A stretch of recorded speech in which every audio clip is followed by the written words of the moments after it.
Gibran aja Pak yang dikirim. Ya semoga aja tuh si Gibran udah balik-balik lagi ke Indonesia. Biar negara ini damai, rakyatnya tuh gak punya rasa khawatir, ketakutan terus-menerus Pak. Karena jujur, ini Nopi Boneng gagal caleg, jadi dia UDGJ sekarang ya kan. Masih gagal caleg, gimana gagal capres. Sementara capres sendiri mereka tuh banteng Pak Ganjar. Pak Ganjar aja gak sampai kayak gitu omongannya, gak sampai sejak kayak gitu omongan dia. Gak pernah nongol lagi sekarang untuk menampakkan diri untuk menjelek-jelekan orang. Lah ini Nopi Boneng sampai segitu bencinya dengan Pak Jokowi sama si Gibran. Saran saya, sebaiknya utus wapres kita aja buat ke Iran.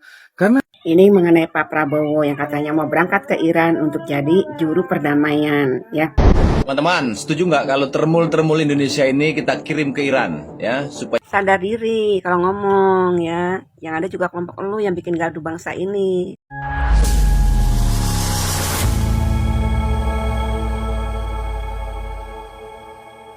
Assalamualaikum warahmatullahi wabarakatuh, saudara-saudaraku sebangsa dan setanah air. Dimanapun kalian berada, semoga kalian selalu dalam kondisi sehat walafiat ya. Berjumpa lagi dengan saya di Gaspol Update. Kami bukanlah buzzer pihak manapun, kami hanya menyajikan keputusan ada di tangan Anda. Teman-teman, ini ada video yang menurut saya cukup menarik ya, yakni tentang kader Kebo ya, yang juga para buzzer Kebo yang kerjaannya itu nyebokin pantat Mama Ketum gitu ya. Tiba-tiba saja mereka kompak ya menyuruh Gibran ke Iran. Katanya ya kan, sekalian aja Gibran gak usah balik lagi ya kan. Biar gak bikin gaduh. Hah? Bikin gaduh apa maksudnya? Kalau bikin gaduh bangsa dan negara sudah jelas-jelas tidak. Yang bikin gaduh bangsa dan negara adalah kalian. Tapi kalau Gibran itu bikin gaduh partai kalian, itu iya. Lagian toh ya, ini saya benar-benar nanya ya. Emang kenapa sih kalau Gibran itu tetap di Indonesia? Hah? Kalian takut ya? Takut 2029 nanti akan kalah lagi ya? Kalau menurut saya ya, justru yang layak dikirim ke Iran itu Mama Ketum kalian itu. Hah? Karena udah jelas-jelas kedaluarsa. Jadi kalau diserempet rudal pun di sana nanti, yakin dah nggak bakal ada yang bersedih sebangsa dan setanah air ini. Yang ada mungkin malah bersyukur. Nah, bagaimanakah videonya dan bagaimanakah respon netizen? Mari kita tonton bersama. Kemudian mari kita komentari bersama di bagian akhir video. Ini dia. Gibran aja Pak yang dikirim. Ya semoga aja tuh si Gibran udah balik-balik lagi ke Indonesia. Biar negara ini damai, rakyatnya tuh gak punya rasa khawatir, ketakutan terus-menerus Pak. Karena jujur, ini Nopi Boneng gagal caleg, jadi dia UDGJ sekarang ya kan. Masih gagal caleg, gimana gagal capres. Sementara capres sendiri mereka tuh banteng Pak Ganjar. Pak Ganjar aja gak sampai kayak gitu omongannya, gak sampai sejak kayak gitu omongan dia. Gak pernah nongol lagi sekarang untuk menampakkan diri untuk menjelek-jelekan orang. Lah ini Nopi Boneng sampai segitu bencinya dengan Pak Jokowi sama si Gibran. Ya elah lu, kalau dulu waktu masih 10 tahun yang lalu kalian masih menjelek-jelek Pak Jokowi, Mas sanjung memuji-muji. Itu Romlik Guntur itu mengatakan pernah kalau ijazah Pak Jokowi itu asli. Terus sangat menjunjungi puji-puji Pak Jokowi. Lah sekarang setelah keluar kalian sampai segitu buruk nyambut kau tuh Nopi Boneng. Gila ya, manusia terlaknat, manusia setan ya. Hati kau tuh terbuat dari tanah sengketa atau tanah kuburan kali Nopi Bule. Nopi Boneng kau itu emang omongan selalu gak pernah beres. Ya tuh, saat yang gagal capres siapa, yang gila siapa? Ini si Nopi Bule, Nopi Boneng yang nyanya bule dari Hongkong, dari Cipipot kali kalau nengok kau bulenya Boneng gitu. Tapi omongannya kelewat batas, gak berkaca kau Nopi. Aduh, sampai stresnya kau mikir si Gibran kayak gitu. Kau lah keluar dari Indonesia ini. Karena gak pantas kau tinggal di Indonesia ini. Kau gak layak jadi rakyat Indonesia. Karena otak kau tuh sudah kotor. Ya, omonganmu pernah beres. Aduh, tiru tuh Pak Ganjar. Kalah aja. Untung aja keluar Pak Jokowi dan si Gibran dari sarang banteng. Kalau nggak kayak kau takutnya. Aduh gila ya. Kelompok kau itu. Aduh, kalau tobatnya kau Nopi Boneng. Parah kau. Tobat dan insaf kau ya. Sebelum ajal telah tiba. Waduh, tidak ikhlas Indonesia dipimpin Gibran Rakabuming Raka. Kader Kebo ini sarankan Presiden Prabowo agar mengutus sang wapres jadi mediator perang di Iran. Koflak nih ya. Seandainya Gibran yang dikirim ke Iran menjadi mediator perang, kemudian Gibran berhasil ya melalui nama besar Jokowi saat ini, Gibran berhasil ya mendudukkan Iran dan Amerika di satu meja dan terjadi perdamaian. Saya yakin racun tikus di warung-warung se-Indonesia akan habis kalian borong, paham kau? Lanjut. Saran saya, sebaiknya utus wapres kita aja buat ke Iran. Karena Ini mengenai Pak Prabowo yang katanya mau berangkat ke Iran untuk jadi juru perdamaian, ya. Tapi yang buat saya aneh ini ya kan, dua anak kebo ini, si Nopi Tonggos dan si Gondrong Tengik ini, ya, kok narasinya sama, ya. Menyerangnya Mas Gibran agar Pak Prabowo ini menyuruh Mas Gibran ke sana, ya, agar Mas Gibran ini ya sampai terkena peluru atau apapun, sampai jangan pulang, jangan kembali lagi ke Indonesia. Kok narasinya sama ya, sama-sama anak kebo, Nopi Tonggos sama si Gondrong Tengik ini, ya. Apa lu sudah di briefing sama Mak Kebo untuk menyerang Mas Gibran? Dendam lu kok nggak habis-habis tuh, sama kayak si Nopi Tonggos. Lucu ya berdua ini, kalian kok kompak sekali. Ya iyalah, ini namanya aja kerjaannya nyebokin ya kan, nyebokin pantat mama ketumnya, pantatnya kebo. Jadi mereka ini bekerja itu berdasarkan perintah. Jadi macam intelijen James Bond aja gitu loh. Cuma kan James Bond itu kan intelijen Inggris ya kan, hebat. Nah ini buzzernya kebo pula. Padahal sudah saya sampaikan di bagian depan tadi ya kan. Kalau Gibran itu dikirim ke Iran dan berhasil mendamaikan negara yang sedang bertikai tersebut, Gibran itu nyalon presiden itu nggak perlu pakai kendaraan nanti, gitu. Iya, langsung dipilih rakyat secara aklamasi, dan langsung sekaligus menjadi sekjen PBB. Jadinya usul saya itu mending Mama Ketum aja lah, ya, Mama Ketum aja yang dikirim. Lanjut. Semoga aja tuh si Gibran nggak balik-balik lagi ke Indonesia. Biar negara ini damai. Kenapa sih kamu kok takut sama Gibran sampai segitunya? Kenapa kamu takut karo bocah wingi sore? Kamu takut ya kalau Banteng nyungsep? Kan sekarang ada partai kecil, kenapa harus ditakutkan? Ngapain sih kamu takut karo Gibran bocah wingi sore kok mbok takuti? Apa karena sekarang sudah ada indikasi bahwa anggota Banteng sudah ngacir ke Gajah? Kenapa harus takut? Gajah kan partai kemarin sore, nggak perlu ditakutin kalau kamu merasa percaya diri bahwa Banteng itu menang di tahun 2029. Atau sudah ada indikasi tuh kalau anggota Banteng sudah mengundurkan diri, protol, buyar satu persatu. Sehingga kamu berbicara seperti ini. Lagian itu lu siapa? Lu tuh siapa kok ngatur-ngatur Pak Prabowo? Pak Prabowo itu sudah punya strategi dan taktik perang. Nggak usah mbok ajari, ya. Itu hanya sebagian taktik atau strategi. Nanti suatu saat kamu akan ngerti apa yang dilakukan Prabowo. Kita lihat aja lah, nanti itu endingnya seperti apa. Manfaatnya itu apa. Kalau memang kamu tuh merasa nggak setuju dengan apa yang dilakukan Prabowo, datangi ke istana, ngomong langsung, kasih nasihat. Ya, ojo menghujat kayak gini. Ternyata hujatanmu seperti ini, alah, ujung-ujungnya, ya kan, narasinya ke Gibran. Seakan-akan kamu tuh takut luar biasa karo Gibran. Ketakutanmu, ilmumu tuh terlihat. Karena kalau Gibran masih bercokol, tentulah Bantengmu nyungsep, gitu loh. Kenapa harus takut dengan bocah wingi sore sih?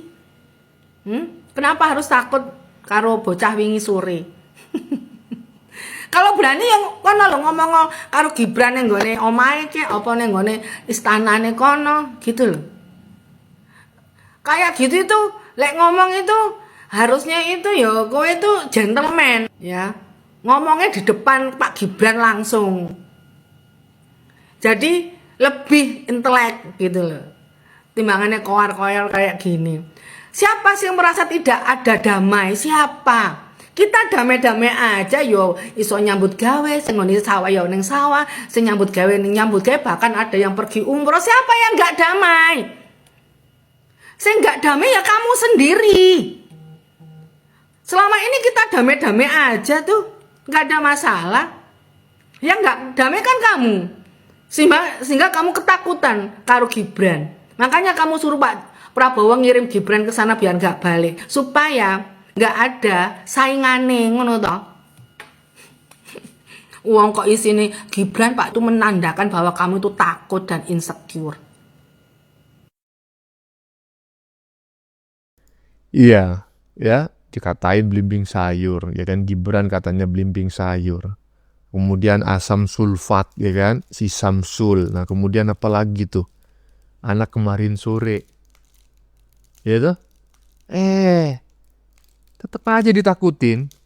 Padahal lawannya siapa? Hah? Orang yang usianya sudah di atas hampir 80 tahun. Siapa itu? Si Mamak Ketum, ya, yang udah kedaluarsanya, expirednya udah tahap yang sangat mengkhawatirkan. Takut sama anak yang usianya baru 35 tahun. Saking takutnya, ya takut melawan mereka. Ya. Si Mamak Ketum ini, siapa namanya, si Gibran ini diminta untuk ke Iran gitu loh. Dengan harapan mungkin di Iran nanti si Gibran ini diserempet sama rudal begitu.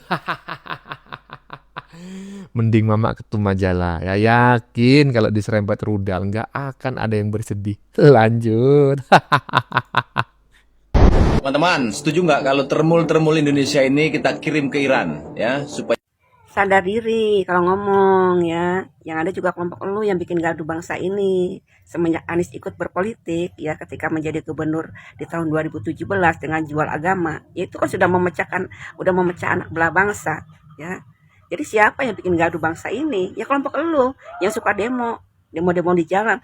Termul mah santai di rumah, kerja, nggak ada bikin gaduh. Jadi sadar diri kalau ngomong ya. Jangan ngebacot mulu, masalah termul tiap hari diulang-ulang terus. Jadi pantasnya itu kelompok lu ya yang datang ke Iran sana tuh ya, biar kena bom sekalian. Kalau enggak demo di sana, jangan demo di sini terus tuh si kelompok Panci, emak-emak, kelompok Abah itu yang setiap hari demo ya. Kita mah santai termul ya. Terus lu lagi tiap hari ngebacotin termul mulu. Nggak ada kerjaan lain lu. Setuju nggak termul? Ini lagi ya kan? Takut sekali ya mereka itu ya. Takut sama Gibran. Takut sama Jokowi, bahkan takut sama pendukungnya Jokowi dan Gibran yang mereka sebut termul ya. Jadi termul ini disuruh ke Iran katanya. Kalau termul ada di Indonesia, emang kenapa? Kalian takut? Kalian takut? Aduh. Makanya jadi orang itu ya pakai otak ya. Jadi bikin narasi, bikin framing itu biar nggak mudah dipatahkan. Kalian bacot pakai dengkul ya kan, sama termul kelas ecek-ecek aja, kalian itu narasinya bisa dipatahkan. Nah sekarang kalian takut minta termul dikirim ke Iran. Mending kalian aja ya yang di Indonesia ini nggak ada gunanya ya. Lanjut. Kalau kita melihat pemberitaan berita baik itu lewat media cetak, media sosial maupun media mainstream mengenai perang antara Iran dengan Israel, sudah gitu Amerika Serikat ikut nimbrung, Arab Saudi mulai gelisah dan kepanasan, bahkan tidak menutup kemungkinan negara-negara Timur Tengah yang lain mulai juga gelisah dan kepanasan. Belum lagi kalau negara-negara hebat yang kuat seperti Rusia, Chinese, Jepang dan lain sebagainya ikut nimbrung, bisa-bisa perang dunia ketiga ini betul-betul akan pecah. Negara-negara lain sibuk mikirin bagaimana nasib bangsa dan negaranya, bagaimana nasib rakyatnya kalau perang dunia ketiga ini betul-betul terjadi. Sedangkan di Indonesia boro-boro mikir sampai sana. justru sibuk mencari-cari kesalahan pemimpin yang sedang menjalankan tugasnya, justru sibuk memperdebatkan soal satu lembar ijazah asli atau palsu itu, tapi nggak pernah mikir bagaimana dampak perang dunia ketiga ini kalau betul-betul terjadi, apalagi sampai perang nuklir. Kita nggak pernah mikir sampai di sana. Kita hanya bisa saling serang antara anak bangsa, saling menghina, mencaci maki, saling menghujat. Mau jadi apa bangsa dan negara ini kalau seperti ini terus? Yaitu ya, ketika bangsa-bangsa di luar sana itu, waduh, sudah apa yang mereka pikirkan itu sudah 100 langkah di depan kita masih mikirin ijazah palsu, ya kan? Masih berusaha menjegal orang lain mencalonkan diri sebagai presiden, ya, dengan judicial review. Nggak embois, katanya orang Jawa Timur, nggak embois. Ya bagi teman-teman ya, coba teman-teman yang setuju tulis di kolom komentar bahwa kader Kebo dikirim ke Iran sebagai sebagai sukarelawan. Kira-kira teman-teman setuju nggak? Silakan tulis komentar Anda di kolom komentar ya. Bagaimana menurut kalian? Keputusan ada di tangan Anda. Silakan tulis pendapat Anda di kolom komentar, baik Anda yang setuju maupun yang tidak setuju dengan isi konten ini. Sebelumnya saya memohon maaf yang sebesar-besarnya ya jika dalam penyajian konten ini ada kata-kata yang menyinggung, kurang tepat penggunaannya, atau ada data yang dianggap keliru atau salah. Saya memohon maaf yang sebesar-besarnya. Kita jumpa lagi di lain video. Salam NKRI.